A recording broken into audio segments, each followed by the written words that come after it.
क्या सच में मृत्यु के बाद आत्मा को एक ऐसी नदी पार करनी पड़ती है जिसमें पानी नहीं बल्कि रक्त, कीचड़ और पापों का बह बहता है? गरुड़ पुराण में वर्णित वैतरणी नदी का रहस्य इतना भयानक है कि इसे सुनकर बड़े बड़े लोग भी डर जाते हैं। नमस्कार, मेरा नाम है अमित और आप देख रहे हैं वेद और पुराण वाणी। तो चलिए आज की यह कहानी शुरू करते हैं। गरुड़ पुराण के अनुसार जब मनुष्य की मृत्यु होती है तो शरीर यहीं रह जाता है, लेकिन आत्मा अपनी अगली यात्रा पर निकल पड़ती है। कहा जाता है कि मृत्यु के तुरंत बाद आत्मा भ्रमित अवस्था में होती है। उसे समझ नहीं आता कि वो जीवित है या नहीं। धीरे धीरे यमदूत उसे लेकर उस मार्ग पर आगे बढ़ते हैं जहां हर आत्मा को जाना पड़ता है। और इसी यात्रा में आता है एक भयानक स्थान जिसका नाम है वैतरणी नदी। गरुड़ पुराण में वर्णन मिलता है कि वैतरणी कोई सामान्य नदी नहीं है। उसका जल स्वच्छ नहीं होता, बल्कि उसमें रक्त, मांस, कीचड़, दुर्गंध और भय का अनुभव होता है।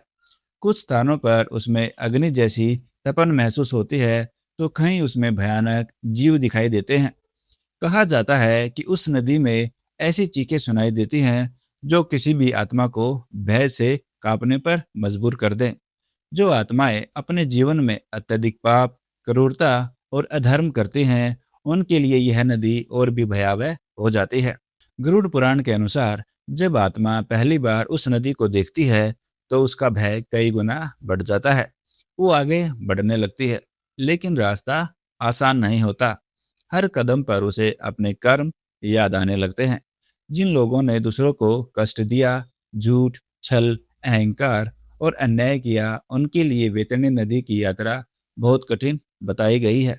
कुछ आत्माएं सहायता के लिए पुकारती हैं, लेकिन वहां धन, शक्ति या पद किसी काम नहीं आते, सिर्फ कर्म साथ जाते हैं। लेकिन गरुड़ पुराण का सबसे बड़ा रहस्य यही है, वैतरणी नदी हर आत्मा को एक जैसी दिखाई नहीं देती। हाँ, जिस व्यक्ति ने जीवन में दया, सेवा, सत्य और धर्म का पालन किया हो, उसके लिए वही नदी अपेक्षाकृत सरल अनुभव होती है।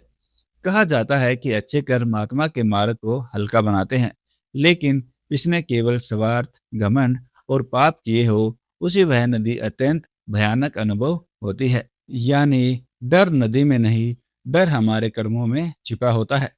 गरुड़ पुराण और अन्य धर्म ग्रंथों में वैतरणी पार करने के लिए गोदान का भी उल्लेख मिलता है। मान्यता है कि धर्म पूर्वक किया गया दान, सेवा और पुण्य आत्मा की यात्रा को सरल बनाते हैं। लेकिन ध्यान देने वाली बात यह है कि सिर्फ दिखावे का दान नहीं, बल्कि सच्चे मन से किए गए कर्म ही महत्व रखते हैं।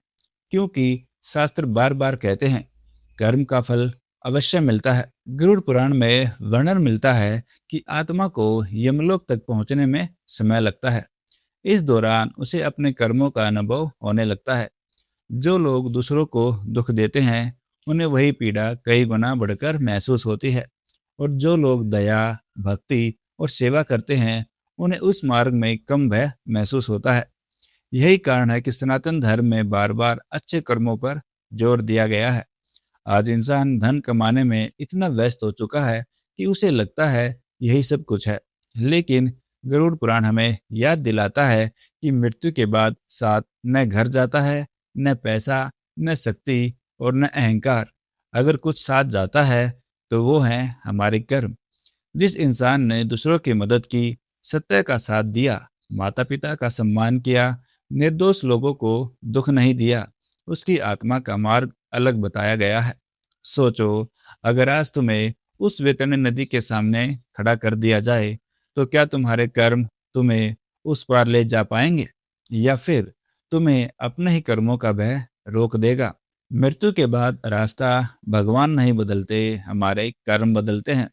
अगर आप चाहते हैं कि ऐसी ही गरुड़ पुराण, रामायण और महाभारत की सच्ची कथाएं मिलती रहें, तो इस वीडियो को लाइक करें, चैनल को सब्सक्राइब करें और कमेंट में लिखें जय श्री हरि।